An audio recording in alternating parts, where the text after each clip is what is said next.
Hello friends, welcome back. Myself, Dr. Mahasi B. Shukla, Assistant Professor Chemistry Department from Dr. IDMC Science College, Patan.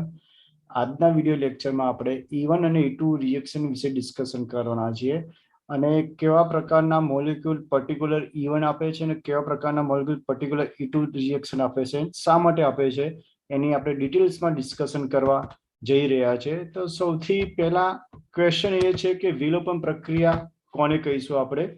તો વિલોપન પ્રક્રિયા તો સામાન્ય રીતે પાસેના બે કાર્બન પરમાણુ ઉપરથી પરમાણુ કે સમૂહ દૂર થવાની ક્રિયાને વિલોપન પ્રક્રિયા કહેવામાં આવે છે. અને આ પ્રક્રિયા દરમિયાન જે નિપજ મળે છે એને વિલોપિત નિપજ કહેવામાં આવે છે. એટલે કે વિલોપન પ્રક્રિયા થવા માટે સામાન્ય રીતે બે કાર્બન પરમાણુ હોવા જરૂરી છે. ઓકે, સામાન્ય રીતે બે પ્રકારની વિલોપન પ્રક્રિયા હોય છે. ડિહાઇડ્રોહેલોજિનેશન એટલે કે પ્રક્રિયા દરમિયાન હાઇડ્રોજન હેલાઇડ દૂર થતો હોવો જોઈએ પાસેના બે કાર્બન પરમાણુ ઉપરથી. અને જનરલી આ પ્રક્રિયા સ્ટ્રોંગ બેઝની પ્રેઝન્સમાં થાય છે, મીન્સ બેઝિક મીડિયામાં થતી હોય છે. અને તમે જોઈ શકો અહીંથી હાઇડ્રોજન અહીંથી હેલોજન જાય છે એટલે તમને કઈ મળે છે? અસંતૃપ્ત નિપજ. યાની કે તમે એવું પણ કહી શકો છો કે સંતૃપ્ત પદાર્થમાંથી અસંતૃપ્ત પદાર્થનું નિર્માણ થવું, એ પ્રક્રિયાને આપણે વિલોપન પ્રક્રિયા કહીશું. ઓકે, હવે આને ઘણી વખત બીટા વિલોપન પ્રક્રિયા કહેવામાં આવે છે, કારણ કે જે કાર્બન પાસે હેલોજન છે એને આપણે આલ્ફા કહીશું અને એના પડોશી કાર્બન જે છે એને બીટા કાર્બન કહીશું. અને બીટા કાર્બન ઉપર જે હાઇડ્રોજન છે, મીન્સ જે આની ટ્રાન્સપોઝિશનમાં હોય છે, કોની? હેલોજનની. અને એ દૂર થાય છે જ્યારે બંને, ત્યારે એને આપણે બીટા વિલોપન પ્રક્રિયા, મીન્સ આ બીટા કાર્બન બધી હાઇડ્રોજન દૂર થાય છે એટલે આપણે શું કહીશું? બીટા વિલોપન પ્રક્રિયા. અથવા તો એવું પણ કહી શકાય કે આ કાર્બન પર હેલોજન અને એની ટ્રાન્સપોઝિશનમાં, એટલે એની પડોશમાં રહેલો કાર્બન ની ટ્રાન્સપોઝિશન, હેલોજનની ટ્રાન્સપોઝિશનમાં રહેલો હાઇડ્રોજન દૂર થાય છે બંને એકબીજાની ટ્રાન્સપોઝિશનમાં હોવાથી તેને ટ્રાન્સ વિલોપન પ્રક્રિયા પણ કહેવામાં આવે છે. એવી એક બીજી પ્રક્રિયા છે ડિહાઇડ્રેશન, યાની કે પ્રક્રિયા દરમિયાન વોટર મોલિક્યુલ દૂર થતો હોય તો એને આપણે ડિહાઇડ્રેશન કહીએ છીએ. ડિહાઇડ્રેશન એટલે પાણીનું દૂર થવું. Okay done. તો તમે અહીંયા જોઈ શકો છો જનરલી આ આલ્કોહોલિક પદાર્થ છે એ આ પ્રકારની પ્રક્રિયા આપે છે, જેમાં અહીંયા તમે જુઓ છો અહીંયા OH એ આલ્કોહોલિક છે, હાઇડ્રોજન એકબીજાની ટ્રાન્સપોઝિશનમાં છે એટલે બીટા વિલોપન કહો, તમે ટ્રાન્સ વિલોપન પણ કહી શકો છો. અહીંથી હાઇડ્રોજન દૂર થશે, અહીંથી OH દૂર થશે તો તમને અનસેચ્યુરેટેડ કમ્પાઉન્ડ બનશે. અને આ જે સમગ્ર પ્રક્રિયા છે એ એસિડિક મીડિયામાં થાય છે. જેમ આલ્કાઇલ હેલાઇડ પ્રક્રિયા શું આપે છે? ડિહાઇડ્રોહેલોજિનેશન, આલ્કાઇલ હેલાઇડ. પણ એ કયા માધ્યમમાં થાય છે? બેઝિક માધ્યમમાં. જ્યારે ડિહાઇડ્રેશન એ એસિડિક માધ્યમમાં થાય છે, જે આલ્કોહોલિક પ્રકારના મોલિક્યુલ આ પ્રકારની વિલોપન પ્રક્રિયા આપતા હોય છે. Okay done. તો હવે ડિટેલ્સ આપણે ડિસ્કશન કરીએ. E2 mechanism. જનરલી E2 એટલે શું?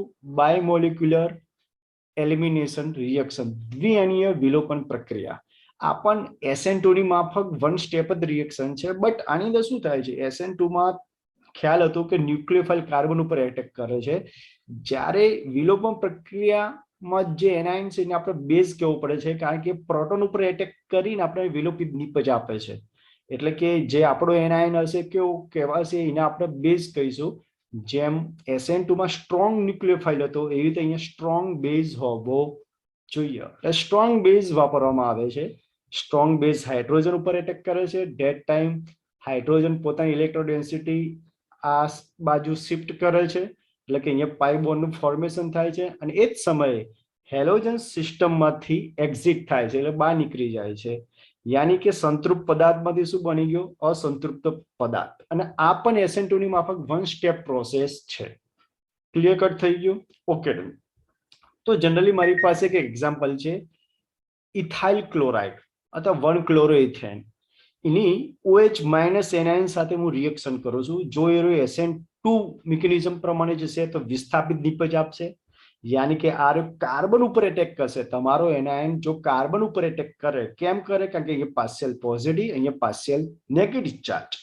કાર્બન ઉપર એટેક કરી ક્લોરીનને દૂર કરે, જે આપણો લિવિંગ ગ્રુપ છે એને દૂર કરી એની જગ્યાએ જોડાય તો આ વિસ્થાપિત નિપજ કહેવાય. One step process SN2. પરંતુ તમારો આ એનાયન બેઝ તરીકે વર્તે, બેઝ તરીકે વર્તે યાની કે E2 યાની કે શું કરશે, એ રહ્યો જે કાર્બન પાસે હેલોજન છે એના પડોશી કાર્બન અને હેલોજનની ટ્રાન્સપોઝિશનમાં રહેલા હાઇડ્રોજનને દૂર કરી, હેલોજનને દૂર કરે, આ પણ ફર્સ્ટ સ્ટેપ છે, પણ આ રહ્યો વિલોપિત નિપજ આપશે. Clear done?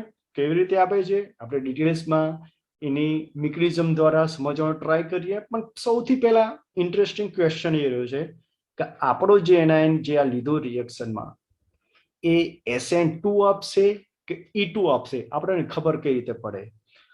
તો જો અહીંયા રિએક્શન ઉપર એક્વસ NOH અથવા KOH લખ્યું હોય, એક્વસ એટલે કે જલીય, પાણીમાં બનાવેલો જલીય NOH અથવા KOH લખ્યું હશે અને એમાંથી જે OH- ઉત્પન્ન થાય એ તમારો સ્ટ્રોંગ ન્યુક્લિયોફાઇલ હશે, યાની કે એક કાર્બન ઉપર એના એટેક કરી વિસ્થાપિત નિપજ આપશે, એટલે SN2 વન સ્ટેપ, કારણ કે પ્રાઇમરી આલ્કાઇલ હેલાઇડ છે. કયો છે? Primary alkyl halide. પરંતુ અહીંયા આલ્કોહોલિક NOH કે KOH લખેલું હોય તો 100% એ E2 મિકેનિઝમ પ્રમાણે નિપજ આપશે, યાની કે તમારો જે એનાયન છે હવે બેઝ કહેવાશે, એ કાર્બન ઉપર એટેક નહીં કરે, એ સીધો જ પ્રોટોન ઉપર એટેક કરશે. કેમ કરશે એની આપણે ડિટેલ્સમાં ડિસ્કશન થોડીક વાર પછી કરીએ. તો E2 મિકેનિઝમ પ્રમાણે વિલોપન પ્રક્રિયા પ્રમાણે હંમેશા વિલોપિત નિપજ મળે. E2 છે એટલે વન સ્ટેપ પ્રોસેસ હશે. Okay done. હવે બીજો એક ક્વેશ્ચન એવો છે કે કોઈ પણ એનાયન હોય એ બેઝ તરીકે ક્યારે વર્તે? તો એના થોડાક માપદંડ છે કે પહેલું જ કન્ડિશન છે કે માનો કે આપણી પાસે જસ્ટ આ પ્રકારનો ટર્સરી બ્યુટોક્સાઇડ આયન છે. ટર્સરી બ્યુટોક્સાઇડ આયન જનરલી કોઈ પણ આયનની ઇલેક્ટ્રોન આપવાનું નેચર હોય તો એના તમે ન્યુક્લિયોફાઇલ કહો કાં તો બેઝ કહો. ન્યુક્લિયોફાઇલ ક્યારે કહો? કે જ્યારે તમારો એનાયન કાર્બન ઉપર એટેક કરે તો એને કેન્દ્રનુરાગી પ્રક્રિયા કહેવાય, અને તમારો એનાયન જ્યારે કોઈ પ્રોટોન ઉપર એટેક કરે ત્યારે એને બેઝ કહેવાય. તો પ્રશ્ન છે બેઝ તરીકે ક્યારે વર્તે એનાયન? જ્યારે એ એનાયનનું કદ બલ્કી હોય, મોટું કદ ધરાવતું હોય, અને મોટું કદ ધરાવતું હોય એવા કેસમાં એનાયન કાર્બન ઉપર કદી એટેક કરે નહીં, પ્રોટોન ઉપર એટેક કરે. પ્રોટોન ઉપર એટેક કરે એટલે કે મીન્સ એ બેઝ તરીકે વર્તે, એટલે એની સાઇઝ બલ્કી મોટી હોવી જોઈએ. બીજી વસ્તુ સોડામાઇડ, પોટાશમાઇડ, KNH2, અહીંયા એ ભૂલથી લખી ગયો છે, NaNH2, KNH2, એ બધા એમાંથી જે NH2 માઇનસ આયન ઉત્પન્ન થાય એ બધા કેવા છે? Strong base. ક્લિયર થઈ ગયું? Even alcoholic KOH. હવે પ્રશ્ન એવો તો સાહેબ એક્વસ NOH ના આલ્કોહોલિક KOH અથવા NOH માં ફરક શું છે? જ્યારે આલ્કોહોલિક શબ્દ આવી ગયો તો એમાંથી જે OH- ઉત્પન્ન થયો એ બેઝ તરીકે જ કેમ એક્ટ કરે? તો અહીંયા મેં સિમ્પલ એક્ઝામ બતાવવાનો ટ્રાય કર્યો છે કે આ તમારો OH- આયન છે, નો ડાઉટ KOH અથવા NOH માંથી જ ઉત્પન્ન થયેલો છે, પણ જ્યારે તમે ઇથેનોલિક NOH KOH વાપરો છો, ઇથેનોલમાં બનાવેલો ડિઝોલ્વ કરેલો NOH KOH, તો ઇથેનોલનો અણુ તમે અહીંયા જોઈ શકો છો C2H5OH, જેમાં ઓક્સિજન ઉપર પાર્શિયલ નેગેટિવ, હાઇડ્રોજન ઉપર પાર્શિયલ પોઝિટિવ, અને આ હાઇડ્રોજનનો પાર્શિયલ પોઝિટિવ ચાર્જ એ ઇલેક્ટ્રોસ્ટેટિક એટ્રેક્શન બતાવશે. જસ્ટ આ OH માં શું આવે છે? ઓક્સિજન ઉપર પાર્શિયલ નેગેટિવ, હાઇડ્રોજન ઉપર કયો ચાર્જ આવે? Partial positive. એટલે ઓક્સિજનના પાર્શિયલ નેગેટિવ અને આ તમારો ETOH નો જે હાઇડ્રોજન છે એના પર પાર્શિયલ પોઝિટિવ, એટલે મીન્સ આ partial negative partial positive charge વચ્ચે જે એટ્રેક્શન થાય ને એને ઇલેક્ટ્રોસ્ટેટિક એટ્રેક્શન કહેવાય. હવે ઇલેક્ટ્રોસ્ટેટિક એટ્રેક્શનના કારણે શું થઈ ગયું? આખું આનું કદ મોટું થઈ ગયું, બલ્કી ગ્રુપ થઈ ગયો. હવે જ્યારે આ બલ્કી ગ્રુપ સાથે એટેક કરવાનો ટ્રાય કરે તો 100% કાર્બન સુધી પહોંચી નહીં શકે, અને કાર્બન સુધી પહોંચી નહીં શકે તો એ શું કરશે? એ પ્રોટોન ઉપર મીન્સ હાઇડ્રોજન ઉપર એટેક કરશે, અને પ્રોટોન ઉપર એટેક કરે છે એટલે જ આપણે એને આપણે શબ્દ શું વાપરીશું? બેઝ. ક્લિયર? એટલે જ્યારે આલ્કોહોલિક NOH KOH શબ્દ આવે મીન્સ સ્ટ્રોંગ છે, જેમ SN2 માં આપણે સ્ટ્રોંગ જ વાપરીએ છીએ, પ્રબર બેઝ. NOH KOH કેવા છે? પ્રબર બેઝ.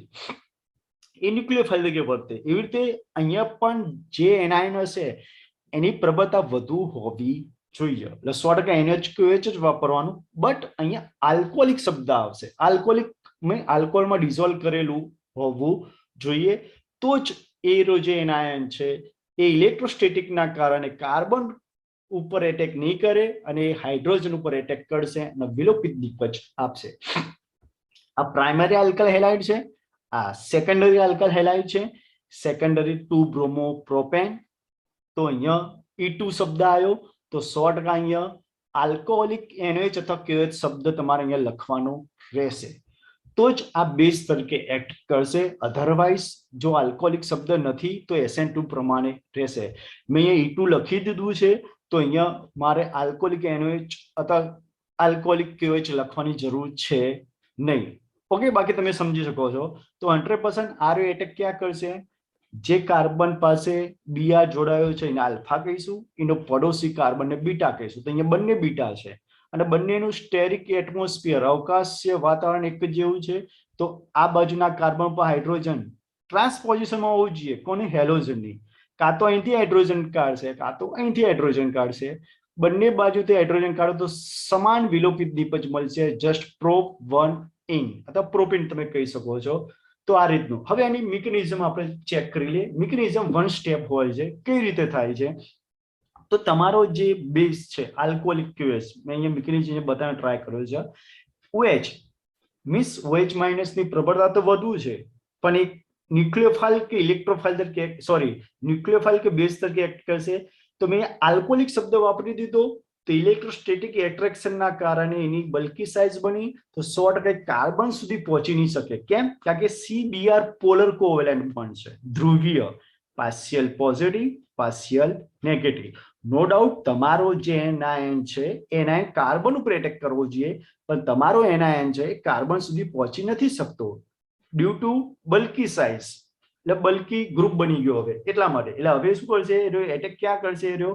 પ્રોટોન ઉપર એટેક કરશે અને પ્રોટોન એ જ સમયે પોતાની ઇલેક્ટ્રો ડેન્સિટી જે કાર્બન પાસે પાર્શિયલ પોઝિટિવ ચાર્જ છે એ તરફ શિફ્ટ કરશે અને ડેટ ટાઈમ આ કાર્બન પોતાની વેલેન્સી ચાર્જ જાળવી રાખવા માટે બીઆર જ્યાં પોલર છે એ વધુ પોલર બનશે. કારણ કે જેમ જેમ ઇલેક્ટ્રો ડેન્સિટી આ તરફ આવશે એમ એમ આ ઇલેક્ટ્રો ડેન્સિટી કાર્બનની બીઆર તરફ વધુ એટ્રેક્ટ થશે. મીન્સ બીઆર નો partial negative charge electro density વધતી જશે અને અંતમાં શું કરશે? એ સિસ્ટમમાંથી નીકળી જશે બંને ઇલેક્ટ્રોન લઈને. અને આ સમગ્ર પ્રક્રિયા 1 સ્ટેપની અંદર થતી હોય છે. જસ્ટ આ રીતે આપણે પ્રૂફ 1 ઇન મળશે. અહીં તમે જોઈ શકો છો કે અહીંયા વોટર મોલિક્યુલ છૂટો પડે છે, સાથમાં Br માઇનસ છૂટો પડે છે. ક્લિયર થઈ ગઈ વસ્તુ? ઓકે. અને આ સમગ્ર પ્રક્રિયાની અંદર તમે જોવો છો જે રેટ ઓફ રિએક્શન છે એ બે અલગ અલગ અણુઓની સાંદ્રતા પર આધાર રાખે છે. એક છે કોન્સન્ટ્રેશન ઓફ બેઝ and એક છે કોન્સન્ટ્રેશન ઓફ સબસ્ટ્રેટ. એટલે બે અલગ અલગ અણુઓની સાંદ્રતા પર આધાર રાખતો હોવાથી આપણે એને E2 કહીશું, બાયમોલિક્યુલર એલિમિનેશન. તો આ અલગ અલગ પોઈન્ટના આધારે તમે કહી શકો કે તમારો જે એનાયન છે એ બેઝ તરીકે એક્ટ કરશે અને વિલોપિત નિપજ આપશે. ઇવન એ જો તમારે અહીંયા સોડિયમ મિથોક્સાઇડ અથવા સોડિયમ મિથોક્સાઇડ અહીંયા મેન્શન કરેલું હોય તો પણ તમારે સમજી લેવાનું સોડિયમ મિથોક્સાઇડ જે મિથોક્સિએનાઇન ઉત્પન્ન કરે છે અને સોડિયમ મિથોક્સાઇડ જે ઇથોક્સિએનાઇન ઉત્પન્ન કરે છે એ પણ સ્ટ્રોંગ બેઝ તરીકે એક્ટ કરશે. ઇવન આપણી પાસે સોલોના આધારે પણ તમે કહી શકો છો કે જસ્ટ લાઈક કે સોલોના આધારે તમે કહી શકો કે SN2 થશે કે E2 મિકેનિઝમ થશે. તો અહીંયા સોલવન્ટ, તો સોલવન્ટ કયો પ્રકારનું હોય છે? જનરલી તો સોલવન્ટ બે પ્રકારના હોય છે, નોન પોલર અને પોલર. Okay done. તો નોન પોલર એટલે કે કાર્બન ડાયસલ્ફાઇડ, કાર્બન ટેટ્રાક્લોરાઇડ અને હાઇડ્રોકાર્બન એટલે બેન્ઝીન, ટોલ્યુએન, જેમાં ફક્ત કાર્બન હાઇડ્રોજન પરમાણુ હાજર હોય છે. આમાં વિરુદ્ધ પ્રકારની સ્પિન હોવાને કારણે એકબીજાની જે સ્પિન કેન્સલ કરતા હોય છે, જેના કારણે તેમાં કોઈ પોલારિટી પ્રોડ્યુસ થતું નથી. પોલર એટલે કે જસ્ટ અંદર કોઈ partial positive partial negative charge create થયેલા હોવા જોઈએ. તો આમાં કોઈ ચાર્જ ક્રિએટ લિનિયર હોય છે. લિનિયર મોલિક્યુલની અંદર ઓલવેઝ સ્પિન ઓપોઝિટ પ્રકારની હોય છે, જેમની યુનિટ નીકળીને આવે છે એ 0 હોય છે. ઇવન કાર્બન ટેટ્રાક્લોરાઇડનું જે સિમેટ્રિકલ સ્ટ્રક્ચર એટલે મીન્સ ગોઠવણી એવી હોય છે કે એકબીજાની જે ઓપોઝિટ સ્પિન કેન્સલ કરતા હોય છે, જેના કારણે નોન પોલર હોય છે. Hydrocarbon almost carbon hydrogen electronegativity equal હોય છે, એટલે બધા જ hydrocarbon organic solvent non polar હોય છે. હવે પોલરની વાત કરીએ તો જનરલી પોલર આપણી જેટલી પણ વિસ્થાપન વિલોપન પ્રક્રિયા છે ને, S7, SN2, E1, E2, એ બધામાં પોલર સોલન વપરાય. પણ પોલર સોલન બે પ્રકારના આવે, પોલર પ્રોટિક અને પોલર અપ્રોટિક. પોલર પ્રોટિક એટલે કે જે H બોન્ડ બનાવી શકે છે, પોલર અપ્રોટિક જે H બોન્ડ બનાવી શકતા નથી.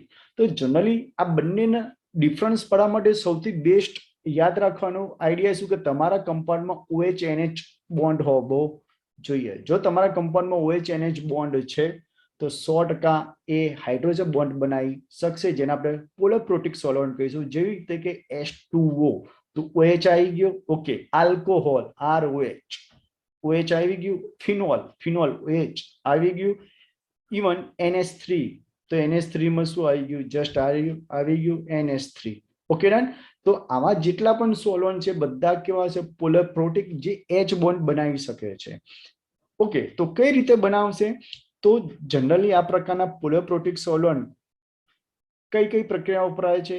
SN1, E1 અને E2 આ ત્રણેય પ્રક્રિયામાં પોલર પ્રોટિક સોલ્વન્ટ વપરાય છે. જનરલી આ ત્રણેય પ્રક્રિયામાં યાદ રાખજો, તમારો જે એનાયન છે, ચાહે ન્યુક્લિયોફાઇલ હોય કે ચાહે એરો જસ્ટ કયો હશે, એરો બેઝ તરીકે હોય, તમારો જે એનાયન છે એ એનાયન જનરલી તમારે જે સોલ્વન્ટ તમે વાપર્યો છે એ સોલ્વન્ટ માંથી જ ઉત્પન્ન થયેલો હશે, અને એ એનાયનનો જે નેગેટિવ ચાર્જ છે, પાર્શિયલ નેગેટિવ ચાર્જ, એ તમારો સોલ્વન્ટ જે છે ને આર્યો, એ સોલ્વન્ટના પાર્શિયલ પોઝિટિવ ચાર્જ સાથે ઇલેક્ટ્રોસ્ટેટિક એટ્રેક્શન બનાવે છે, જેને આપણે કહીએ છીએ H બોન્ડિંગ. એટલે H બોન્ડિંગ માટે શું હોવું જોઈએ કે partial positive charge and partial negative charge ધરાવતો અયુગ્મિક પરમાણુ. પણ કયો પરમાણુ? તો સિમ્પલ યાદ રાખવા માટેની ફોર્મ્યુલા છે FON, FON, ફ્લોરિન, ઓક્સિજન અને નાઇટ્રોજન. યાની કે આ જે હું અહીંયા એટમની વાત કરી રહ્યો છું, સોલ્વન્ટનો એટમ, એ એટમ 100% એ તમારો પાર્શિયલ પોઝિટિવ ચાર્જ વાળો એટમ હોવો જોઈએ. મીન્સ તમે આ સમજી શકો છો. Okay done. હવે જે હું ન્યુક્લિયોફાઇલ અથવા બેઝની વાત કરું છું પાર્શિયલ નેગેટિવ ચાર્જ વાળો, તો સપોઝ હું આની વાત કરું તો આ પાર્શિયલ નેગેટિવ ચાર્જ એટલે કે અહીંયા એ ઓક્સિજન ઉપર નેગેટિવ ચાર્જ છે, એટલે મીન્સ એ ઓક્સિજન વાળું હોવું જોઈએ. મીન્સ આમાંથી OH- ઉત્પન્ન થાય, આમાંથી OH- ઉત્પન્ન થાય, આમાંથી OH- ઉત્પન્ન થાય, અને આમાંથી NH2-. ક્લિયર? એવી રીતે આમાંથી F-. ક્લિયર થઈ ગયું? તો પાર્શિયલ પોઝિટિવ ચાર્જ પણ કોનો? સોલ્વન્ટનો પરમાણુ.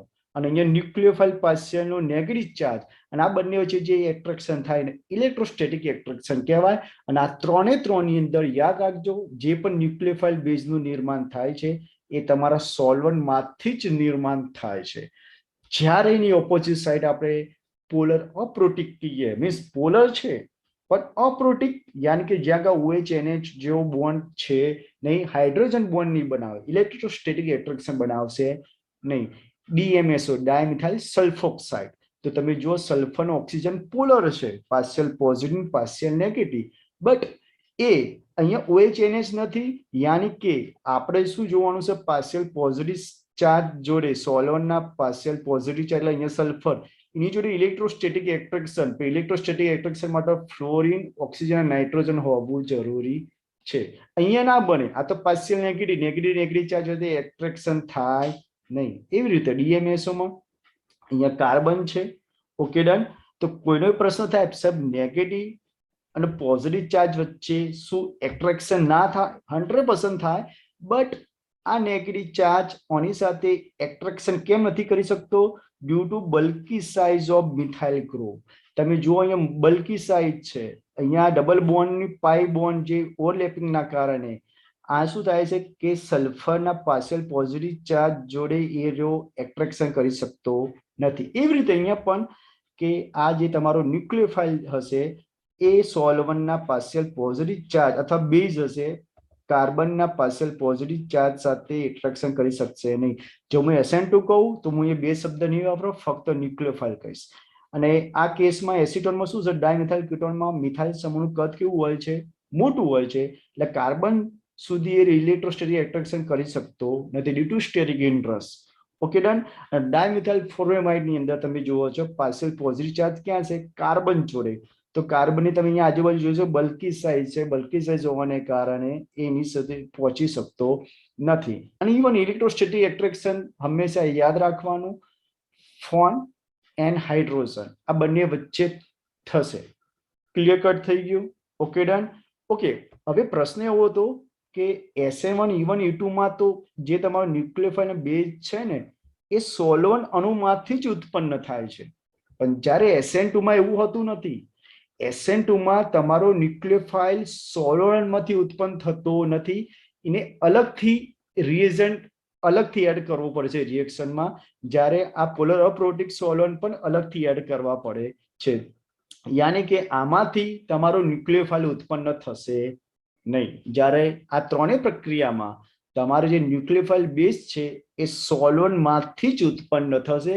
મીન્સ ત્યાં આગળ H બોન્ડિંગ ઇલેક્ટ્રોસ્ટેટિક એટ્રેક્શન થવાની પોસિબિલિટી મેક્સિમમ છે. ઓકે ડન થઈ ગઈ વસ્તુ. હવે નેક્સ્ટ જોઈએ કે રેટ ઓફ રિએક્શન વધુ ક્યાં હશે? તો જનરલી આલ્કાઇલ હેલાઇડ ડિહાઇડ્રોએલોજિનેશન પ્રક્રિયા આપે છે, પ્રાઇમરી, સેકન્ડરી, ટર્શરી. સ્ટેરિક ઇન્ટરેસ્ટ સૌથી ઓછું અહીંયા છે, એટલે એ જનરલી વિસ્થાપન પ્રક્રિયા જ આપે. જ્યાં આગળ સ્ટેરિક ઇન્ટરેસ્ટ વધુ છે અને સ્ટેરિક ઇન્ટરેસ્ટ વધુ હોય ત્યાં આગળ વિસ્થાપન પ્રક્રિયા થવાની પોસિબિલિટી ઓછી છે, વિલોપન પ્રક્રિયા થવાની શક્યતા મેક્સિમમ છે. તો પ્રશ્ન એ છે કે શું primary alkyl halide always SN2 આપે? E2 ના આલી શકે છે. જે આપણી કન્ડિશન હતી એ કન્ડિશન ફોલો કરતું હોવું જોઈએ. તમારો જે એનાયન છે એ બલ્કી સાઇઝ હોવું જોઈએ, સોડિયમ સોલ્ટેટ હોવો જોઈએ, આલ્કોહોલિક હોવો જોઈએ, ઇવન સોલન્ટ કયો વાપર્યો છે એ પણ તમારે ડિપેન્ડ કરશે. Okay done. સોલન્ટ કયો છે, પોલર પ્રોટિક છે કે અપ્રોટિક છે, એના આધારે પણ તમે નક્કી કરશો કે રેટ ઓફ રિએક્શન કોનો વધુ હશે, કે SN2 નું કે E2 નું. પણ જનરલી પ્રાઇમરી આલ્કાઇલ હેલાઇડ વિસ્થાપન SN2 આપશે, ટર્શરી આલ્કાઇલ હેલાઇડ E2 આપશે. જનરલી આપણે એવું સમજીએ કે વન સ્ટેપ હોય તો પ્રાઇમરી નહીં, ટર્શરી આલ્કાઇલ હેલાઇડ પણ E2 પ્રક્રિયા આપી શકે છે, પણ આ ત્યારે જ આપશે કે જ્યારે સ્ટ્રોંગ બેઝ યુઝ થતો હોય ત્યારે. ક્લિયર? અને અહીંયા સ્ટ્રોંગ ન્યુક્લિયોફાઇલ યુઝ થતો હોય ત્યારે તો જ SN2 આર્યો આપશે. Okay done. હવે E1 મિકેનિઝમ યુનિમોલિક્યુલર એલિમિનેશન રિએક્શન, એક આનીય વિલોપન પ્રક્રિયા. આપણે SN1 ની માફક 2 સ્ટેપ પ્રોસેસ છે. પહેલા સ્ટેપમાં કાર્બ કેટાયન બને, બીજા સ્ટેપમાં અહીંયા વિલોપિત નિપજનું નિર્માણ થાય. મારી પાસે ટર્શરી બ્યુટાઇલ ક્લોરાઇડ છે, અથવા 2 ક્લોરો 2 મિથાઇલ પ્રોપેન પણ કહી શકો છો. મેં અહીંયા 80% ઇથેનોલ વાપર્યો છે અહીંયા. તો તમે અહીંયા જોઈ શકો છો અહીંયા પ્યોર આલ્કોહોલ છે, પોલર પ્રોટિક સોલ્વન્ટ છે, પ્યોર આલ્કોહોલ છે કે જેમાંથી જે OH- ઉત્પન્ન થશે. અહીંયા OH- ઉત્પન્ન થશે, C2H5O- નહીં, કારણ કે મેં સોડિયમ ઇથોક્સાઇડ નથી વાપર્યો, ઇથેનોલ. તો C2H5 પ્લસ OH-, તો અહીંયાથી જે OH ઉત્પન્ન થાય એ ન્યુટ્રલ હશે. જનરલી એમાં વોટર અને આલ્કોહોલ સોલ્યુશન વાપરવામાં આવે છે E1 અને SN1 બંનેમાં. ઓકે, પણ જો તમારો જે ન્યુટ્રલ OH- એનાયન ન્યુક્લિયોફાઇલ તરીકે વર્તો તો SN1 રિટેન્શન ઇન્વર્ઝનનું મિશ્રણ આપશે, અને જો તમારો એનાયન બેઝ તરીકે એક્ટ કરશે તો 100% એ વિલોપિત નિપજ આપશે. ક્લિયર કટ થઈ ગયું? ઓકે. હવે પ્રશ્ન એવો છે કે SN1 ક્યારે આપે ને E1 ક્યારે આપે, કારણ કે બંને પોલર પ્રોટિક સોલ્વન્ટમાં આપશે SN1 E1. તો અહીંયા ટેમ્પરેચર મેન્શન કરેલું હોવું જોઈએ. હાઈ ટેમ્પરેચર મેન્શન કરેલું છે તો 100% ત્યાં આગળ વિલોપન પ્રક્રિયાની શક્યતા મેક્સિમમ છે અને વિલોપિત નિપજ જ મળે. Okay done. જે કાર્બન પાસે ક્લોરીન છે એના પડોશી કાર્બન યાની કે આ બે થયા, ત્યાંથી હાઇડ્રોજન દૂર થવાની શક્યતા મેક્સિમમ છે. તો અહીંયા મિકેનિઝમ જોઈએ. સ્ટેપ 1 ડિટરમાઇન સ્ટેપ છે. ઇથેનોલ જે ન્યુટ્રલ છે તેમાંથી અથવા વોટર ન્યુટ્રલ છે તેમાંથી ઉત્પન્ન થનાર જે OH- એનાયન છે એની પ્રબળતા ઓછી હોવી જોઈએ. પ્રબળતા ઓછી હશે તો એ કેસમાં કાં તો SN1 આપે કાં તો E1 આપે. તો આ રીડિટરમાઇન સ્ટેપની અંદર હીટિંગ અહીંયા આપણે આપેલું છે. તો શું થશે, સૌથી પહેલા તો પોલર કોવેલેન્ટ બોન્ડ હીટિંગના કારણે વધુ પોલર બનશે અને એ બ્રેક થશે અને આપણે કાર્બોકેટાયનનું ફોર્મેશન અહીંયા મળશે. Okay done. હીટિંગ થતી હોય એટલે યાદ રાખવું કે અણુઓ વચ્ચે અથડામણ વધી જાય છે, અને અણુઓ વચ્ચે અથડામણ વધી જાય એ કેસની અંદર તમારો જે બેઝ છે OH માઇનસ એને કાર્બન સુધી કે પ્રોટોન સુધી પહોંચવું મુશ્કેલ થતું હોય છે. તો એ કેસમાં જે પોલર હોય, પોલર બોન્ડ તૂટવાની શક્યતા પહેલા મેક્સિમમ છે, એટલે કાર્બોકેટાયન બને છે. ના કાર્બોકેટાયન જસ્ટ તમે જુઓ તો સેકન્ડરી કાર્બોકેટાયન છે આરો જસ્ટ. Okay done. ઓકે, તો આના પછીનો આપણે સ્લાઇડમાં જોઈએ કે જસ્ટ લાઈક કે ઓકે, તો સ્ટેપ 2 છે જે જનરલી ફાસ્ટ સ્ટેપ હોય છે. ફાસ્ટ સ્ટેપ આ ટર્સરી કાર્બોકેટાયન છે, સોરી. ઓકે, ફાસ્ટ સ્ટેપની અંદર શું થાય છે કે તમારું OH માઇનસ 100% કાર્બન ઉપર એટેક કરવું જોઈએ, કારણ કે કમ્પ્લીટ પોઝિટિવ ચાર્જ છે, ઇલેક્ટ્રોન ડેફિશિયન્ટ છે અને p ઓર્બિટલ્સ ખાલી છે. પરંતુ અણુ વચ્ચે અથડામણને કારણે, કારણ કે તમે ટેમ્પરેચર ઇન્ક્રીઝ કરેલું છે, તો અણુ વચ્ચે અથડામણને કારણે તમારો જે બેઝ છે એ કાર્બન સુધી પહોંચી નહીં શકતો. તે શું કરે છે, એ જસ્ટ એના પડોશી કાર્બન ઉપર જે હેલોજનના ટ્રાન્સપોઝિશનમાં હતો એ હાઇડ્રોજન ઉપર એટેક કરે છે, અને એટેક કરીને ત્યાંથી એને દૂર કરે છે. ડેટ ટાઈમ હાઇડ્રોજન પોતાની ઇલેક્ટ્રો ડેન્સિટી કાર્બન જે પાસે પોઝિટિવ ચાર્જ છે એને આપણી સિસ્ટમમાંથી નીકળી જાય છે. અહીંયા તમે વોટર મોલિક્યુલ છૂટો પડ્યો અને અહીંયા તમને વિલોપિત નિપજ મળી. અહીંયા વિલોપિત નિપજ એક જ મળે છે. SN1 માફક આપણને રિટેન્શન ઇન્વર્ઝન સમરૂપ વ્યસ્તરૂપનું મિશ્રણ મળશે નહીં, અને આના આપણે કહીશું આઇસોબ્યુટીન અથવા 2 methyl prop 1 in. Okay done. હવે ક્વેશ્ચન એ રહ્યો છે કે SN1 અને E1 કયા કેસમાં રેટ ઓફ રિએક્શન વધુ હશે. તો જનરલી પહેલા આપણે એ ડિસ્કસ કરી લઈએ કે આનો રેટ ઓફ રિએક્શન કયા કયા અણુની સંદર્ભ પર ડિપેન્ડ કરશે. તો અહીંયા તમે જુઓ કે તમારો જે બેઝ છે એ ડાયરેક્ટ ઇન્વોલ્વ નથી, એટલે એની અસર થતી નથી. ક્લિયર? એની અસર અહીંયા કોઈ પ્રકાર, કારણ કે અહીંયા કાર્બોકેટાયનનું ફોર્મેશન થાય છે. તો અહીંયા તમે એવું કહી શકો કે જે અણુની સાંદ્રતા ફક્ત સબસ્ટ્રેટ ઉપર આધાર રાખે છે, એક જ અણુની સાંદ્રતા ઉપર આધાર રાખતો હોવાથી એને શું કહેશે, યુનિમોલિક્યુલર વિલોપન પ્રક્રિયા. હવે રીઅરેન્જમેન્ટ, SN1 રીઅરેન્જમેન્ટ આપે છે, એવી રીતે E1 પણ રીઅરેન્જમેન્ટ આપે છે. તો અહીંયા નિયોપેન્ટલ આયોડાઇડ છે, એની ફોર્મિક એસિડની પ્રેઝન્સમાં હાઇડ્રોલિસિસ કરતા, મીન્સ એસિડિક હાઇડ્રોલિસિસ તમે કહી શકો છો. તો પહેલું સ્ટેપની અંદર SN1 હોય કે E1 હોય, હંમેશા કાર્બોકેટાયન બને છે. અહીંયા ટેમ્પરેચર મેન્શન કરેલું હોવું જોઈએ. ટેમ્પરેચર મેન્શન કરો, એક કેસમાં કાર્બન સુધી પણ પહોંચી નહીં શકતો તમારો, કે પ્રોટોન સુધી પણ પહોંચી નહીં શકતો. તો એ સમયે જે પોલર કોવેલન્ટ બોન્ડ હોય એની પોલારિટી વધતી જાય છે, બોન્ડ વીક બનતો જાય છે, અને જે I માઇનસ છે એ I માઇનસ સિસ્ટમમાંથી નીકળે છે, કાર્બોકેટાયન બને છે. Okay done.